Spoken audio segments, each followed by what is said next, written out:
መደብ መንእሰያት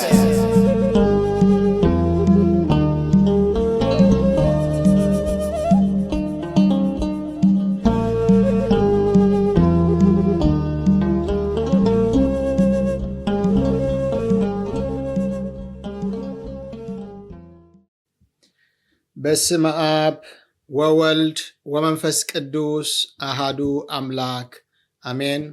ሰላም እግዚአብሔር ምስኩላትኩም ይኹን። ናይ እግዚአብሔር ቤተሰብ ተኸታተልቲ መደብ መንእሰያት ኣብ ቴሌቪዥን ተዋህዶ ከመይ ቀኒኹም? እግዚአብሔር ኣምላኽ ብምሕረቱ ነዚ ዝሓለፈ ሰሙን ድማ ብሰላም ኣቕንዩ ናብዚ ብተኸታታሊ እንመሃረሉ ዘለና መደብ መንእሰያት ስለ ዘብፅሐና ክብሪ ንቅዱስ ዘለዓለማዊ ስሙ ይኹን። ከም ፈቃድ እግዚአብሔር ሎማዓንቲ ድማ ነቲ ብተኸታታሊ እንመሃሮ ዘለና ኣብ ዙርያ ሓድነት ዘተኮረ ትምህርቲ መቐፀልታ ክንከታተል ኢና። እግዚአብሔር ከም ኩሉ ሳዕ ሎማዓንቲ ድማ ነፍሲ ወከፍና ክዛረበናን ክምህረናን ናይ ኣምላኽና ቅዱስን ሰናይን ፈቃድ ይኹነልና። የዒንቲ ልቦናና ከፊቱ ድማ ኣብ ቃሉ ዝተዓቑረ ተኣምራት ክንርኢ የዒንትና ይኽፈተልና። አሜን። በስመ አብ ወወልድ ወመንፈስ ቅዱስ አሃዱ አምላክ አሜን። ሓድነት መርአያ ህያውነት ሕጊ ህላውነት መበል ሻብዓይ ክፋል። ኣብ ዝሓለፈ ሰሙን ትምህርትና ሓድነት ብኸመይ መንገዲ ከም ዝረጋገፅ ወይ ኣብ ምንታይ ምስ እንኸውን ኢና ሓደ እንኸውን ንዝብል ነጥቢ ኣልዒልና ሓድነት ኣብ ሓደ ቦታ ብምምፃእ ንሱ ድማ ክርስቶስ ከም ዝኾነ ኣስፊሕና ርኢና ኣለና። እግዚአብሔር ኣምላኽና ዝተመስገነ ይኹን። ሎማዓንቲ ድማኒ ከም ፈቃድ እግዚአብሔር ካብኡ ቀፂልና ንሓድነትና ምኽንያትን መሰረትን ዝኸውን ነጥብታት ክንርኢ ክንፍትን ኢና። ሓድነት ከም ሓድነት ስላሴ እቲ እንሓብረሉ ኣካል ድማ ኣብ ስላሴ ምዃኑ ኣብዚ ዝሓለፈ ትምህርትና ደጋጊብና ዝረኣናዮ ሓቂ እዩ። እዚ ካበልና ድማ እቲ ቀፂልና ክንሓቶ ዝግባአና ሕቶ እንተልዩ ከመይ ጌርና ኢና ኣብ ስላሴ ወይ ኣብ ክርስቶስ ሓደ ክንከውን እንኽእል ዝብል እዩ ዝኸውን። ሓደ ኢና ኢልካ ስለ ዝተሰማዕካ ብውሽጥኻ ስለ ዝሓሰብካ ከምኡ ኢልካ እውን ስለ ዝኣወጅካ ሓደ ኢና ኢልካ ድማኒ ስለ ዝተዛረብካ ሓድነት ይመፅእ ሓድነት ድማ ይርከብ ማለት ኣይኮነን። ምናልባት ተምሳል ናይ ሓድነት ስምምዕ ወይ ፕሮቶኮላዊ ዝኾነ ምፍርራም ናይ ስምምዕ ተምሳል ናይ ሓድነት ከልብሰካ ይኽእል ይኸውን እምበር ነቲ ብቐንዱ እንዛረበሉ ዘለና ሓድነት መንፈሳዊ ሓድነት ግን ከምፅእ ዝኽእል ኣይኮነን። ሐዋርያ ቅዱስ ጳውሎስ ንሰብ ኤፌሶንን ንሰብ ቆሮንጦስን ንሰብ ገላትያን ኣብቲ ዝፀሓፈሎም መልእኽትታት ሓድነት መሰረቱ ኣበይ ከም ዝኾነ ዘረጋግፅ ኣዝዩ ግሩም ዝኾነ ክፍልታት ፅሒፍልና ስለ ዘሎ ካብዚ ቀፂልና ነቲ ንሓድነት መሰረት ዝኸውን ነጥብታት ክንዝርዝሮ ክንፍትን ኢና። ሓደ ኣቦ ሓደ ጎይታ ሓደ መንፈስ ይብል ሐዋርያ ቅዱስ ጳውሎስ ኣብቲ ናይ ኤፌሶን ምዕራፍ 4 ዘሎ ክፍሊ።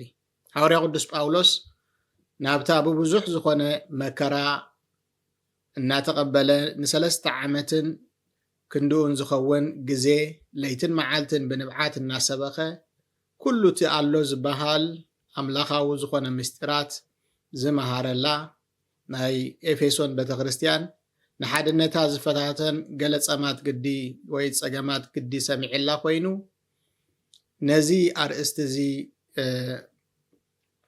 ኣተሓሒዙ ወይ ጠቂሱ ዝመሃሮ ክፍሊ ክንርኢ ከለና ከምዚ ይብል። ብትሕትና ዘበለ ብለውሃትን ብሓድነትን ንሓድሕድኩም ብፍቅሪ እናተፃወርኩም ነቲ ሕብረት መንፈስ ማለት ነቲ መንፈሳዊ ዝኾነ ሓድነት ብማእሰር ሰላም ጌርኩም ክትሕልውዎ ተጋድሉ ከምቲ ብሓንቲ ተስፋ ጽዋዓ እተጸዋዕኩም ድማ ሓደ ስጋን ሓደ መንፈስን ሓደ ጎይታ ሓንቲ እምነት ሓንቲ ጥምቀት እቲ ልዕሊ ኩሉን ብኩሉን ኣብ ኩሉን ዘሎ ሓደ ኣምላኽ ኣቦ ኩሉን ንሱ እዩ ብምባል ኣብቲ ኤፌሶን 4 ካብ 2 ስጋብ 6 ጽሒፍልና ኣሎ።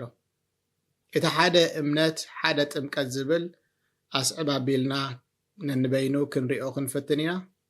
ሕጂ ግን ከም ቀዳማይ መሰረት ናይቲ ናይ ሓድነትና ኣርእስቲ ሓደ ኣምላኽ ሓደ ወዲ ሓደ ድማኒ ሓደ ጎይታ ሓደ ድማ መንፈስ ዝብል ነጥብታት ክንርኢ ንጀምር። ኣብቲ ዝሓለፈ ክፋላት ትምህርትና ከምቲ ዝክርዎ ብዛዕባ ስላሴ ኣብ ዝረኣናሉ ነጥብታት ነቲ ኣብ ሓድነት ኣብቲ ብዙሕነቶም ማለት ኣብቲ ሰለስትነቶም ዘሎ ሓቂ ከም መሰረት ናይ ሓድነት ጌርና ክንሪኦ ከም ዝፀናሕና ወይ ኣብኡ ኣተኪርና ከም ዝተምሃርና ዝፍለጥ እዩ። ሐዋርያ ቅዱስ ጳውሎስ ሕጂ ኣብዚ ክነብቦ ዝፀናሕና ክፍሊ ጽሑፍ ግን ሰለስቲኦም በብባዕሎም ናይ ሓድነትና መሰረት ከም ዝኾኑ ድማኒ ብምጥቃስ ሓድሽ ዝኾነ ኩርናዕ ናይ ሓድነት መሰረት ናይ ሓድነት ምንጪ ከፊትልና ከም ዘሎ ኢና እንርኢ። እግዚኣብሔር ኣቦን እግዚኣብሔር ወልድን እግዚኣብሔር መንፈስ ቅዱስን ነፍሲ ወከፎም ሓደ እምበር ከክልተ ዘይምዃኖም ክልተ ክርስቶስ ክልተ መንፈስ ቅዱስ ከም ዘየልቦ ሓደ ጎይታ ድማ እንተልዩ ንሕና እውን ብእኡ ንኣምን እንተ ደኣ ኮይና ብምኽንያት እዚ ሓደ ዝኾነ ጎይታ ሓደ ክንከውን እምበር ክንፈላለ ከም ዘይግባአና እዩ ዘመልክተና። እንተኾነ ኣብ ታሪክ ቤተ ክርስቲያን ምልስ ኢልና ክንርኢ እንተ ፈቲና ንጎይታናን መድሓይና ኢየሱስ ክርስቶስ ንሓድነትና ዘይኮነ ብዙሕ ግዜ ንምፍልላይ ምኽንያት ክንጥቀመሉ ኢና ትረኢና። ኣብቲ ናይ መጀመርታ እዋናት ኣርዮስ ወልድ ፍጡር እዩ ኢሉ ምስ ተላዕለ እታ ሽዑኡ ዝነበረት ቤተ ክርስቲያን ኣብቲ ኣርዮሳውን ኣብቲ ኦርቶዶክሳውን ዝኾነ ትምህርቲ ተኸፋፊላ ኣብ ክልተ ከም ዝተገምዐት ይዝከር። ፀኒሑ ድማኒ ብዛዕባ ባህሪ ናይ ክርስቶስ ናይቲ ወልድ ናይቲ ኣምላኽ ዝኾነ ናይቲ ፈጣሪ ዝኾነ ወልድ ዝተፈላለየ ወይ ዝተፈላለየ ባህርያት ምስ ተላዕለ ቤተ ክርስቲያን ምክፍፋል ከም ዘጋጠመ ኣብ ታሪክ እውን ዝዝከር እዩ። ከምኡ እናበለ ድማኒ ኣብዚ ሕጂ ዘለናዮ ዘበን ብኣሽሓት ክቁፀር ብዝኽእሉ ቤተ ክርስቲያናት ተኸፋፊሉ ዝርከብ ቤተ ክርስቲያን በዚ ምኽንያት እዩ። ብድሕሪኡ ድማኒ ብዛዕባ እቲ ሓደ ዝገብረናን ሓደ ድማ ዝኾነ መንፈስ ቅዱስ ዝተፈላለየ ኣረኣእያታትን ኣተሓሳስባታትን ምስ ተላዕለ ቤተ ክርስቲያን ድማ በዚ ምኽንያት እዚ እውን ምክፍፋል ከም ዘጋጠማ ታሪክ ዝምስክሮ ሓቂ እዩ። ንሓድነት እምበኣር ምፍልላይና ምኽንያት ክኸውን የብሉን ማለት እዩ። ሕጂ ግን ክርስቶስ ሓደ ዘይኮነስ ኣሽሓት ቁፅሪ ዘለዎ ክሳዕ ዝመስል እቶም ብኡ ንኣምን ንበሃል ክርስቶስ ኣምን እዩ ዝብል ዘበለ ተበታቲኑ ንሪኦ ዘለና ኩነታት ኢና ዘለና። ስለዚ ኣብ ውሽጥና ምፍልላይ ክፍጠር ከሎ ንሓደ ኣቦ ንሓደ ወልዲ ንሓደ መንፈስ ቅዱስ ነምልኽን ንስዕብን ከም ዘለና ክንዝክር ይግባአና ማለት እዩ። ምክንያቱ ሓደ ናይ ምዃንና መሰረት ንሱ ስለ ዝኾነ ጎይታና ሓደ ጎይታ ምዃኑ ሓደ ኣቦ ጥራሕ እውን ከም ዘለና ሐዋርያ ቅዱስ ጳውሎስ ደጋጊሙ ዝገለጹ ሓቂ ኮይኑ ኢና ኣብ መጽሓፍ ቅዱስና ንረኽቦ። ቀዳማይ ቆሮንጦስ 8:6 ከምዚ ይብል ንሕናስ ኩሉ ካብኡ ዝኸውን ንሕና እውን ብእኡ እንኸውን ሓደ ኣምላኽ ጥራይ ኣቦ ኣለና ኩሉ ብእኡ ዝኸውን ንሕና ከዓ ብእኡ እንኸውን ሓደ ጎይታውን ኢየሱስ ክርስቶስ ኣለና። እዚ ምስ በለ እቲ ነምልኾ መንፈስ ቅዱስ እውን እንተኾነ ሓደ ምዃኑ ኩላትና እውን ብኡ ሓደ ከም እንኸውን ከም ዝናበለ ገሊጽልና ንረኽቦ ክልቴና ኣይሁድን ኣሕዛብን ማለት እዩ ብኡ ማለት ብክርስቶስ ብሓደ መንፈስ ናብ ኣቦ መእተውለና ንሕና ኩላትና ሓደ ስጋ ምእንቲ ክንከውንሲ ብሓደ መንፈስ ተጠሚቕና ሓደ መንፈስ ሰተና ብምባል ሐዋርያው ቅዱስ ጳውሎስ ደጊሙ ኣብ ኤፌሶን 2:18 ከምኡውን ቀዳማይ ቆሮንጦስ 12:13 ገሊጽልና ንረኽቦ ካልኣይ መሰረት ሓድነትና ሓደ እምነት ኣብዚ ልዕል ኢልና ክንሪኦ ዝፀናሕና ወይ ክንጠቕሶ ዝፀናሕና ናይ ኤፌሶን መልእኽቲ ምዕራፍ 4 ዘሎ ማለት እዩ ናይ ሓድነትና ረቋሒታት ኢሉ ዝጠቐሶ ተወሳኺ ሓደ እቲ ሓደ እምነት ዘለና ምዃንና ኮይኒና ንረኽቦ ብሓደ ጎይታ ንኣምን እንተሊና እምነትና ሓደ ክኸውን እውን ግድነታዊ ዓይነት እምነትና እንተ ደኣ ተፈላለዩ ግን ሓድነት ክህልወና ዘይክእል ምዃኑ ርዱእ ሓቂ ይዝውን ስለዚ ድማ እዩ እቶም ክርስቶስ ፈጣሪ ኣምላኽ ምዃኑ ዘይኣምኑ ካብቶም ኣምላኽነት ክርስቶስ እናኣምን ዝተፈልዩ ስለዚ ሓደ እምነት ምህላው ናይ ዓብይ ዝኾነ ናይ ሓድነት መሰረት ምዃኑ ክንርዳእ ይግባአና ኣብ ትሕቲ ሓደ ዓይነት እምነት ስለ ዘለና ኢና ኣብ ሓደ ህንፃ ቤተ ክርስቲያን ተኣኪብና እነምልኽን ኣገልግሎትና እውን እንፍጽም ዘለና ሓደ እምነት ክህልወና እምበር ሓደ ዓይነት ኣተሓሳስባ ወይ ድማ ሓደ ዓይነት ጠባይ ወይ እውን ሓደ ዓይነት ምርጫ ክህልወና ግን ኣይኮናን እተኣዘዝና ምክንያቱ ኣተሓሳስባና ወይ ባህርያትና ወይ ናይ ፍልልያት ዝምባለታት ክረኣየና ከሎ ተፈላሊና ምእንቲ ከይንበታተን ክሕልወና ዝኽእል ንሓደ ጎይታ ብሓንቲ ዓይነት እምነት እንስዕብን እንኣምንን ምዃንና እዩ ማለት እዩ እምበር እቲ ሓድነት ክህልዎን ነታ ዘላቶ እምነት ድማ ነታ ዘላቶ ሓድነት ድማ ክዕቅብ ዝደሊ ዝኾነ ይኹን ሰብ ኣብቲ ሓድነት ዝህቦ ጎይታን ኣብቲ ሓድነት ዝህቦ እምነትን ክጥምት ከም ዝግብኦ እዚ እውን ከም ርዱእ ክንወስዶ ይግባአና ዝተፈላለዩ ዓይነት ቅርፂ ርጉዲ ዘለዎ ዕንጨትታት ካብ በረኻ ተሰኪምና ናብ ገዛ ክንኣቱ ወይ ናብ ቤትና ክንኣቱ ክንደሊ ከለና ብሓደ መፅዓን ወይ ድማ ገመድ ጌርና ብሓባር ኢና ንጠምሮ ሽዑ ኢና ነዚ ብዙሕ ዝኾነ ዕንጨቲ ወይ ኣዕፃው ከም ሓንቲ ዕንጨቲ ጌርና ክንስከሞን ክነልዕሎን ክንስከሞን እንኽእል ብቐሊሉ ድማኒ ናብቲ ክንበፅሖ መዲብናዮ ዘለና ቤትና ክንበፅሕ ንኽእል መጥመር እንተደኣ ዘይብሉ ግን ምፃሩ ዘይምሹእ ዘይጥዕም ፋሕፋሕ ዝበለ ስለ ዝኸውን እቲ ናብ ቤትና ሒዝናዮ ክንኣቱ እንኽእል መጠን ናይ ዕንጨቲ ብኡ መጠን ዝወሓደ ኮይኑ እዩ ዝርከብ ምክንያቱ ክጥመርን ንምስካሙ ድማ ምሹእ ክኸውን ስለ ዘይከኣለ እምነት ድማኒ ሓደ እምነት ድማ ልክዕ ከምዚ ነዛ ዓፃው ብሓንቲ ጠሚራ ኣብ ሓደ ክስከም ከም ዝከኣል ጌራ እተዳልዎ ገመድ ከምኡ ዝኣመሰለ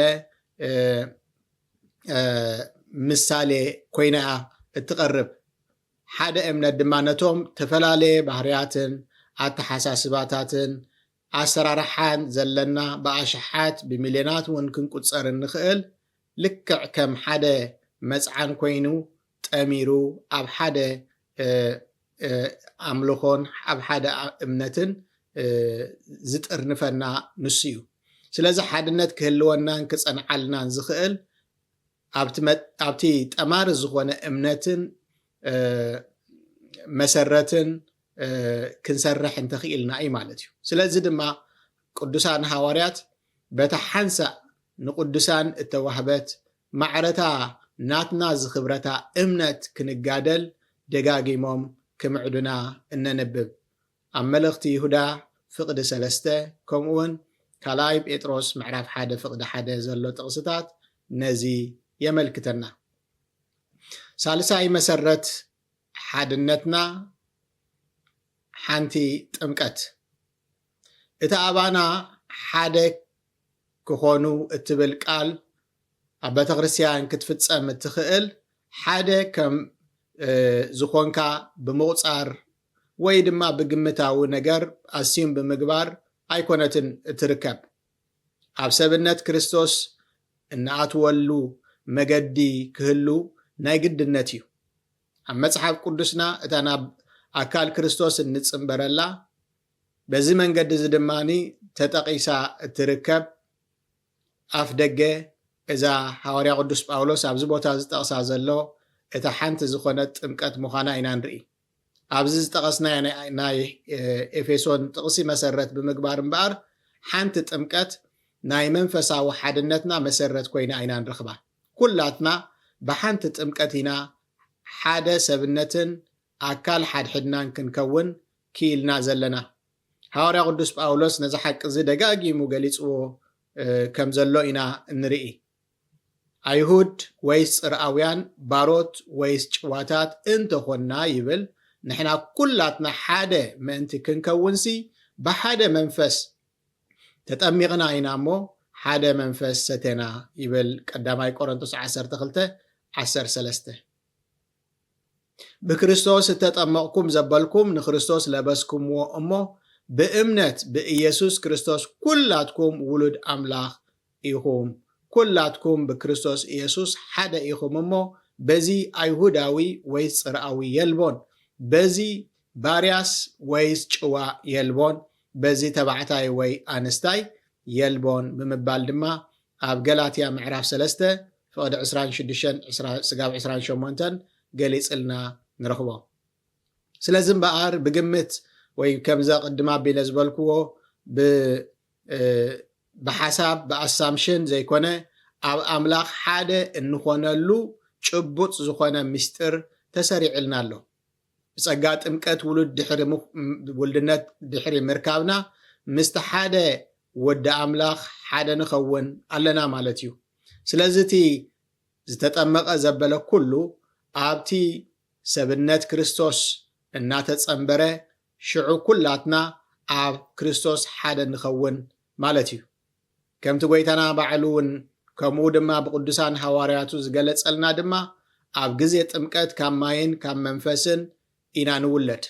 ዮሃንስ ወንጌል ምዕራፍ 3:5 ቀዳማይ መልእኽቲ ዮሃንስ 5:6-8 እምበኣር እቶም ካብ ኣምላኽ ብዝኾነት ሓንቲ ቅድስቲ ጥምቀት ዝተጠመቕና ዘበልና ዋላ ናይ ኣይሁዳውን ጽርአውን፣ ናይ ባርያን ናይ ጭዋን፣ ናይ ተባዕታይን ኣንስታይን፣ ናይ ሃብታምን ድኻን፣ ከምኡውን ናይ ምሁርን መሃይምን፣ ናይ በዓል ስልጣንን ናይ ተራ ሰብን ዝኣክል ዓበይቲ ፍልልያት እናሃለወና እኳ ሓደ ሰብነት ናብ ምዃን ኢና ናብቲ ሓድነት እንስኳዕ።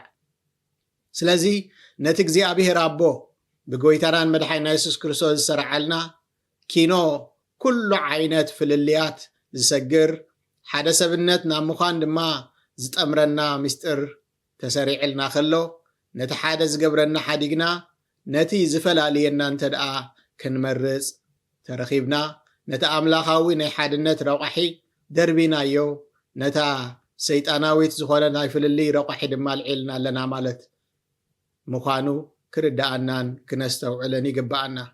ብስባብን ወልድን መንፈስ ቅዱስን ዝተጠመቕና ኩላትና ኣካል ሓደ ሰብነት ኮይንና ክነብቅዕ ነትፈላላይ ዝኾነ ረቑሒ ዝያዳ ክብርን ኣቓልቦን ክንህበሉ እንተመሪፅና ድማ ኣንጻር እቲ ክርስቶስ ጎይታና ዝሰርዖ ምስጢርን እቲ ዘውህቦ ረብሓታትን ደው ኢልና ንውልድነትና እውን ተዓጢቕና በዓላትና ክነጥፍኦ ከም ዝተለዓልና ክነስተውዕል ይግባኣና ማለት እዩ። እግዚኣብሔር ኣምላኽ ምስተውዓልና ይኽፈት እሞ ኣብቲ ንሓድነትና ምኽንያት ዝኾነ ወይ ከዓ መሰረት ዝኾነ ነገር ኣብኡ ደው ክንብል እግዚኣብሔር ይደግፈና። ናብቲ ራብዓይ ነጥቢ ክንሰግር ኢና። እቲ ራብዓይ ናይ ሓድነትና መሰረት ዝኾነ ድማ ከም ሐዋርያ ቅዱስ ጳውሎስ ጠቐሶ ሓደ ስጋ ዝብል እዩ።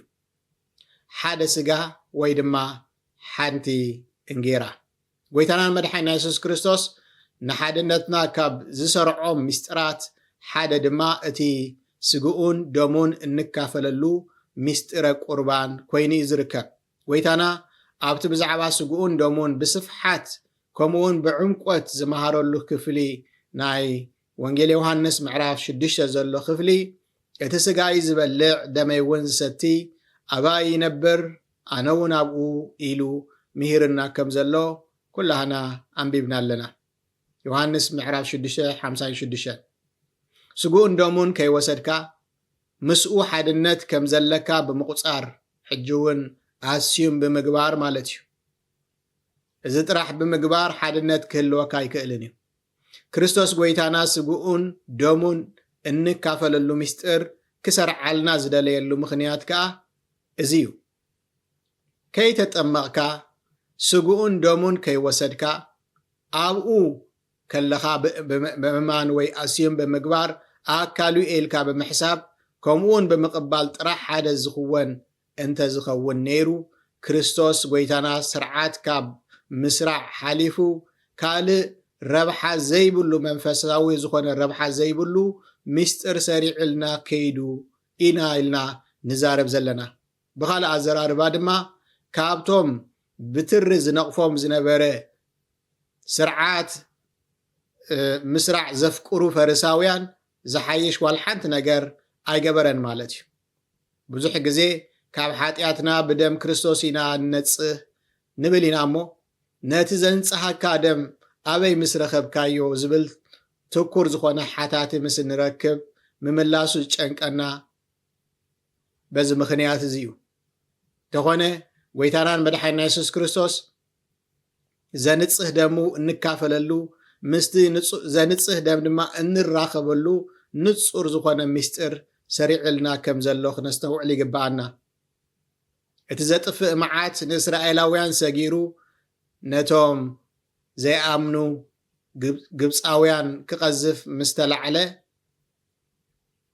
እዚ ምእንቲ ክኸውን ንዓቶም ድማ ክሰግሮምን ክሓልፎምን እስራኤላዊ ዝኾነ ዜግነት ዋላ ሓንቲ ግደ ከም ዘይነበሮ ኢና ንርኢ። ዋላ ካብቲ ስጋ ናይቲ ዝተሓረደ ገንሸል ክሳዕ ዝፀግቡ ምብልዖምን ዘይምብልዖምን ኣብኡ ተራ ኣይነበሮን። እቲ ደም ናይቲ ገንሸል ናይ ግድነት ኣብቲ ልዳት ናይቲ ቤት ክቕባእ ከም ዝነበሮ ኢና ንርኢ። እቶም መላእኽቲ ቁጣዕ ሒዞም ድማ ዝንቀሳቐሱ ዝነበሩ መላእኽቲ እስራኤላውያንን ዘይእስራኤላውያንን ዓይኖት ምዃኖም ክፈልዩ ዘፀጉሞም ኣይነበረን። ካብቲ ስጋ ገንሸል በሊዖም ድዮም ኣይበልዑን እውን ምናልባት ንኽፈልጡ ዝሽገሩ ኣይመስለንን። ካብቲ ዓፅሚ ምስባሮምን ዘይምስባሮምን ከምኡ እግዚኣብሔር ግና ካብቲ ስጋን ካብቲ ደምን ምክፋሎም ግድነታዊ ረቋሒ ስለ ዝገበሮ ኣብዚ ዝግበር ዝኾነ ይኹን ዋጋ ዕዳጋ ኣይነበረን። እቲ ምስ ክርስቶስ ሓድነት ክህልዎ ዝደሊ ክርስቲያን ድማ ስጋን ደምን ናይ ክርስቶስ ክወስድ ናይ ግድነት የድልዮ። ነቲ ሓድነት ደሊዎስ ነቲ ስጋን ደምን ግን ክሕሰም ኣይክእልን እዩ። ነዚ ምስጢር እዚ ልዑል ኣገዳስነት ዘውህቦ ድማ ልክዕ ከም ምስጢረ ጥምቀት ምስ ክርስቶስ ምስ ኣምላኽ ጥራሕ ዘይኮነ ኣብ ንሕድሕድና እውን እንተኾነ ጽኑዕ ኣካላውን መንፈሳውን ሓድነት ዝፈጥረልናን ዘውህበናን ምስጢር ምዃኑ እዩ። ሐዋርያ ቅዱስ ጳውሎስ ነዚ ረቂቕ ዝኾነ ምስጢር እዚ እታ ንሕና እንባረኻ ናይ በረኸት ጽዋዕ ምስ ደም ክርስቶስ ሕብረት ዘለዋ ዶ ኣይኮነትን? እታ እንቆርሳ እንጌራስ ምስ ስጋ ክርስቶስ ሕብረት ዘለዋ ዶ ኣይኮነትን? ካብ ሓንቲ እንጌራ ተማቐልቲ ኢና እሞ ሓንቲ እንጌራ ካብ እትኸውንሲ ንሕና ኩላትና ብዙሓት ክንስና ሓደ ስጋ ኢና ብምባል ገሊጽዎ ንረኽቦ ኢና። ቀዳማይ ቆሮንጦስ 10:16-17 እምበር ብሓድነት ዝኣምንን ዝግደስን ኩሉ ክርስቲያን ምእመን ይኹን ኣገልጋሊ نزحاد زقبر بغويتانا دما زتسرعلنا مستر ورتك كساتفو كم زقبقو كستوعلي قبا عبت مستر ناصر كوازير لخا خنسخا عبت تحت صلال حنت حدا هايمانوت وي حدا بيت كريستيان حدا تمرت سنبت ون انتخونه سلازلخا طراح عب وشتخا دما زخونه زفلاليه كان حساب يكون يا اسرارحا قداي زي بالكا مخان طرح نرئسو حدا مهلاوكا ايسمعني املاخ زي صدقو محتم زي بلو سغاون محبراون حدነት ኮይኑ ጥራሕ ድማ እዩ ዝተርፍ ከምቲ ደም ኣብ ልዳቱ ዘይነበሮ ኣባይቲ ግብፃውያን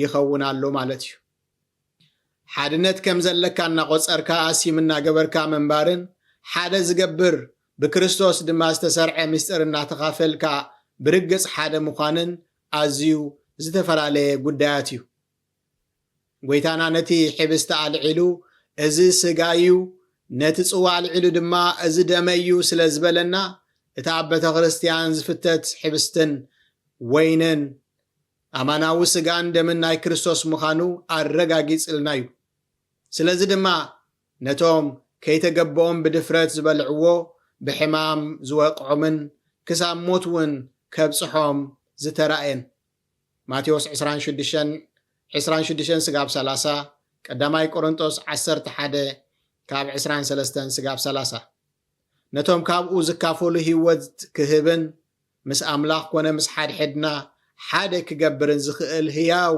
ስጋን ደምን እዩ እምበር ኣብታ ምእመናና ስጋን ደምን ናይ ክርስቶስ ፈጺሞም ዘይወስዱላ ወይ ከዓ ከይሞቱ ዘስግእ ሕማም ወይ እርጋን ምስ ሓዞም ጥራሕ ኣብ ዝወስዱላ ቤተ ክርስቲያን ሓድነት እንተላሕልሐን እንተፈረሰን ኣየገርምን እዩ ስለዚ ብሓድነት ጸኒዖም ክነብሩ ዝደልዩ ሰዓብቲ ክርስቶስ ፍልልያት ኣብ ዝጉልሕ ኩነታት ክህሉ ከለው ኮነ ኣብ ሰላም ዝመልኦ ኩነታት ክህሉ ከለው ኩሉ ግዜ ንሓደ ኣቦ ንሓደ ወልድ ንሓደ መንፈስ ቅዱስ ማለት በቲ ሓደን ሰለስተን ዝኸውን ኣምላኽ ዝኣምኑ ምዃኖም ብሓንቲ እምነትን ብሓንቲ ጥምቀትን ካብ ሓንቲ እንጌራ ብምክፋል ፍጹም ሓድነት ዝተዋህበና ምዃንና ንዘክር እዚ ድማ ልዕሊ ዝኾነ ይኹን ፍልልያት ጸብለሊሉ ሓድነት ዘጽንዕ ዓብዪ ምስጢር እሞ በዚ ምስጢር እዚ ነቲ ፈላላይ ዝኾነ ጸረ ሓድነት ባህርያት ክንስዕሮ ንኽኣል እግዚአብሔር ኣምላኽ ስለ ቅዱስ ቃሉ ዝተመስገነ ይኹን ዝኸበርኩም ናይ እግዚአብሔር ቤተሰብ ኣሕዋተይ እቲ ንሎማዓንቲ ዝተዳለወ መልእኽቲ ኣብ መሰረት ሓድነት ዘተኮረ ክፍሊ በዚ ወዲና ኣለና ሰማዕናዮ ኩሉ ብዘይሃስቀለም መንፈሱ እግዚአብሔር ኣብ ጽላት ልባትና ይጽሓፈልና ኣብ ዝመጽእ ዘሎ ሰሙን ብኻልእ መልእኽቲ ደጊምና ክሳብ እንራኸብ ብሰላም ቀኒው ክብሪ ንቅዱስ ስም ኣምላኽና ስም ኣብን ወልድን መንፈስ ቅዱስን ይኹን ኣሜን